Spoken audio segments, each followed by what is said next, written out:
Guys much sardi hage hide awaj soon. Tum logo ko bai hone ke chances high. बहुत वक्त हो गया था हमें मिले, है ना ड्यूक एल। नेक्स्ट पैनल में सब चाय पे बैठ गए थे। बियाट्रिक्स ने चाय एलिगेंटली पकड़ते हुए एल्बर्ट को कैजुअली कहा कि कोई फॉर्मल इवेंट नहीं है जो तुम इतने कठोर शक्ल बनाकर बैठे हो। यहाँ सभी लोग मेरे भरोसेमंद हैं। वैसे भी हम रिलेटिव्स के अलावा बचपन के दोस्त भी हैं। एल, बचपन के दोस्त? क्लैरिसा एरिक के कान खड़े हो गए। बियाट्रिक्स बैरिटन विलियम की बायोलॉजिकल मदर थी, जो बैरिटन परिवार की बेटी थी, जिनका इन्फ्लुएंस एम्पायर में सबसे ज़्यादा माना जाता था। वो एक समझदार महिला थी जो मैजिक में भी महारत हासिल कर थी। बियाट्रिक्स ने एल्बर्ट को चिढ़ाने के अंदाज में कहा, क्या तुम थोड़ा फ्रेंडली फेस नहीं बना सकते? एल्बर्ट ठहरा। एल्बर्ट, उसने सपाट शब्दों में कह दिया कि मैं ऐसे ही शक्ल से जन्मा हूँ। बियाट्रिक्स ने आह भरते हुए कहा, तो इसका फिर और कुछ नहीं कर सकते। वो एल्बर्ट से और भी बातें करना चाहती थी, लेकिन आज उसे किसी और से बात करनी थी। अपनी तेज तीखी तर्रार नजर डालते हुए उसने क्लेरिसा की ओर देखा और कहा, क्लेरिसा नॉक्टर्नल, क्या तुम मुझे खुद के बारे में कुछ बताऊंगी? क्लेरिसा ने नर्वसली हाँ कहा। बियाट्रिक्स ने जवाब सुन बिना रुके अगला सवाल क्लेरिसा पर फेंक दिया। मैंने सुना है तुम ड्यूक वाइंडरलिक के रेसिडेंस में रहती हो और वहाँ केयर टेकर की जॉब करती हो। कोल्ड टोन में उसने आगे फिर कहा, क्या तुम्हें वो मिल गया जिसके लिए तुम यहाँ आई थी? क्लैरिसा इनोसेंटली बताती है, मुझे मैजिक स्टोन जिसे मैं ढूंढने आई थी मिल गया है। क्लैरिसा को एक्सेस करते हुए, क्या तुम बस मैजिक स्टोन के लिए आई थी? बियाट्रिक्स ने अपनी चालाक मुस्कुराहट बिखारते हुए कहा। तीखी नजरें उसने क्लैरिसा पर डाली और फिर से कहा, क्या तुम कुछ और नहीं चाहती थी, जैसे ड्यूकल हाउस से एक कनेक्शन, ना कि स्टोन? ये एक्यूजेशन सुन क्लैरिसा स्पीचलेस थी। बियाट्रिक्स जल्द क्लैरिसा की चालों पर से पर्दा उठाना चाहती थी। फिर उसने एक्यूज करते हुए कहा, तुम्हें पहले चालाकी से खुद को एल के क्लोज ला लिया और खुद को एग्जीक्यूशन से बचा लिया।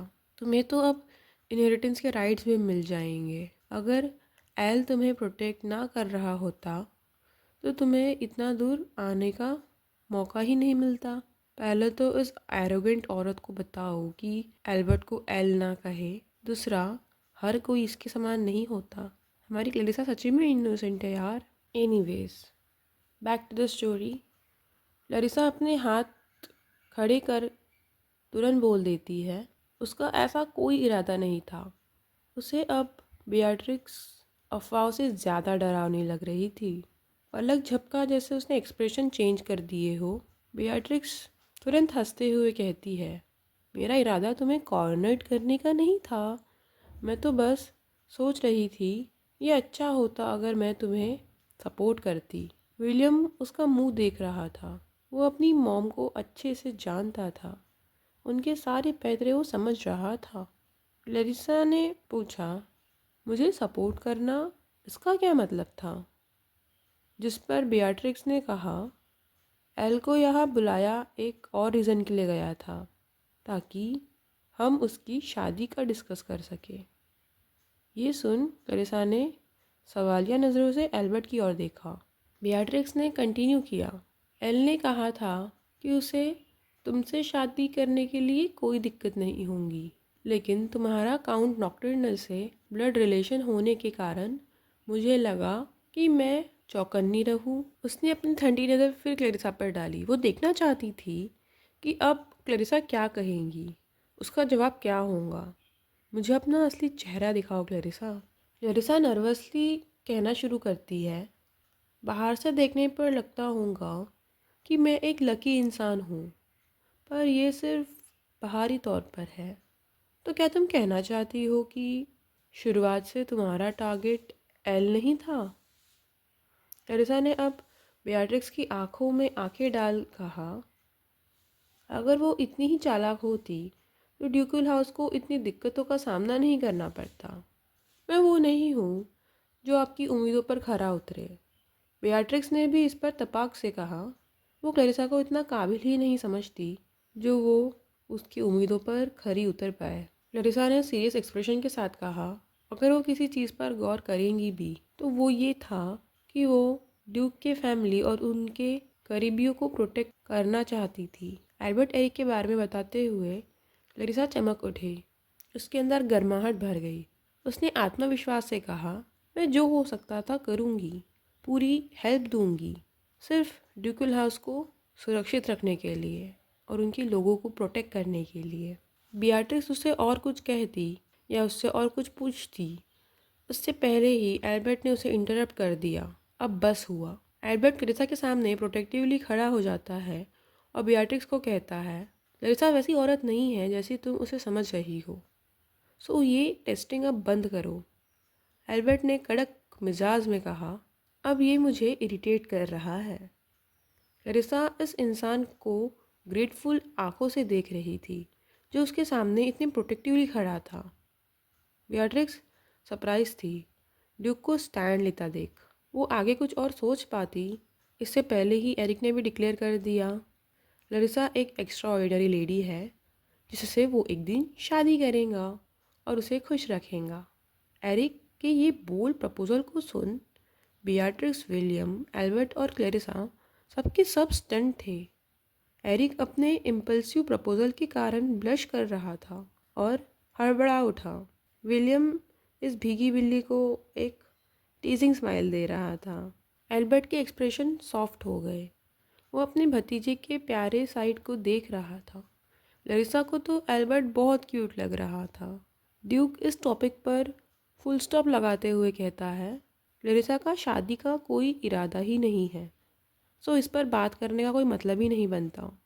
बियाट्रिक्स ने ये भी पॉसिबिलिटी के बारे में सोचा था।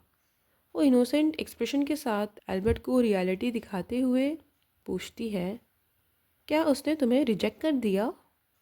ये बात तो जैसे ड्यूक को तीर की तरह लगी। उसे उस दिन की याद आई जब शादी के टॉपिक पर पूछने पर लरिसा ने टपाक से कहा था कि वो करना ही नहीं चाहती है शादी। लरिसा जानती ही नहीं थी क्या कहना है। ऐसा नहीं था कि वो ड्यूक को रिजेक्ट कर रही थी, वो बेचारी क्या ही करती। एनीवेज, लरिसा नर्वसली बियाट्रिक्स से पूछती है, आप ड्यूक के अरेंज मैरिज को क्यों करवा रही है? आखिर इनका रिश्ता था ही क्या ड्यूक से? लरिसा ने मन ही मन सोचा।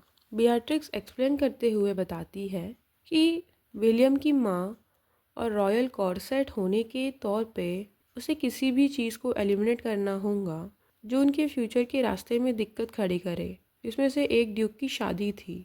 क्योंकि अब जब ड्यूक उनका प्रोटेक्टर बन चुका था, उसकी शादी एक तरह से एक मेजर इशू हो चुका था।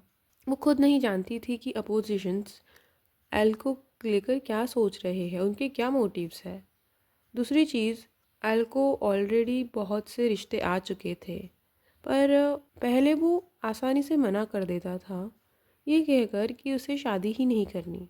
पर अब उसे एक ऐसा रिश्ता आया था जिसे वो चाहकर भी रिजेक्ट नहीं कर सकता था। ये मुश्किल होने वाला था। बियाट्रिक्स ने अपने सीरियस और कोल्ड फेस के साथ एल्बर्ट को देखते हुए पूछा, क्या ये सच नहीं था एल?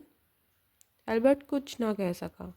लरिसा भी चुपचाप एल्बर्ट को देख रही थी और मन ही मन सोच रही थी, क्या सच में ड्यूक को ऐसे भी रिश्ते आए हैं जिन्हें वो मना नहीं कर सकते? एंड में अपनी चुप्पी तोड़ते हुए एल्बर्ट ने फिर भी क्लैरिसा को डिफेंड करते हुए कहा, इन सब का क्लैरिसा से कोई लेना देना नहीं है। क्लैरिसा चौंक गई एल्बर्ट को खुद को ऐसा डिफेंड करता देख।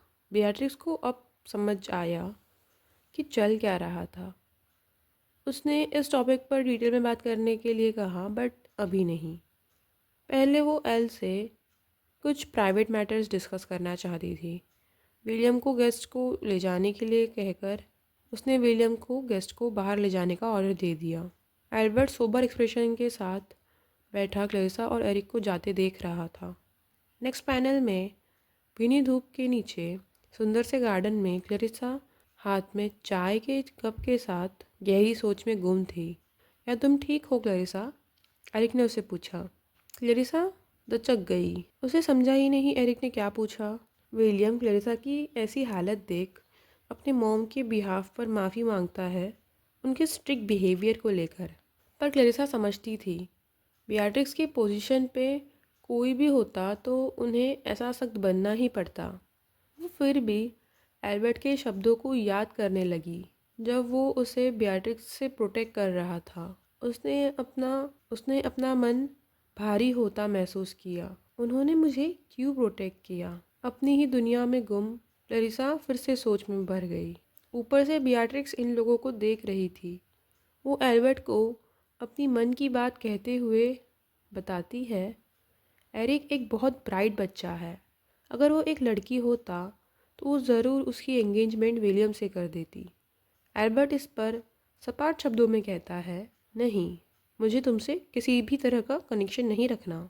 हाउ कोल्ड, बियाट्रिक्स ने पाउट करते हुए कहा। उसने आगे एल्बर्ट को रिमार्क दिया कि तुम पहले भी एक लड़का और लड़की बीच की बातें समझ नहीं पाते थे और अब भी कुछ बदला नहीं है। एल्बर्ट कंफ्यूज था। बियाट्रिक्स का क्या मतलब था? क्या तुम सीरियसली अभी भी अनअवेयर हो एल्बर्ट? बियाट्रिक्स ने सवाल किया। एल्बर्ट वॉज लाइक, क्या? उसकी शक्ल पे एक बड़ा सा क्वेश्चन मार्क है। उसको अभी भी कुछ नहीं समझ रहा। अनबिलीवेबल। चलो ये ठीक भी था। कभी कभी इग्नोरेंट होना भी फ़ायदेमंद होता है। एक तरह से ये वरदान ही कह लो। इस दुनिया में कुछ कुछ बातें ना जानना ही बेहतर होता है। बियाट्रिक्स ने गहराई से सोचते हुए कहा, ये ठीक ही था। उस एंगेजमेंट का क्या? क्या तुम सच में उसे एक्सेप्ट करोगे? बियाट्रिक्स ने फिर सवाल किया। शायद हाँ, एल्बर्ट ने कहा। उसने सीरियस होते हुए कहा, सच कहे तो मैं शादी करना ही नहीं चाहता, पर इस बार ये कह देना शायद मुश्किल होगा।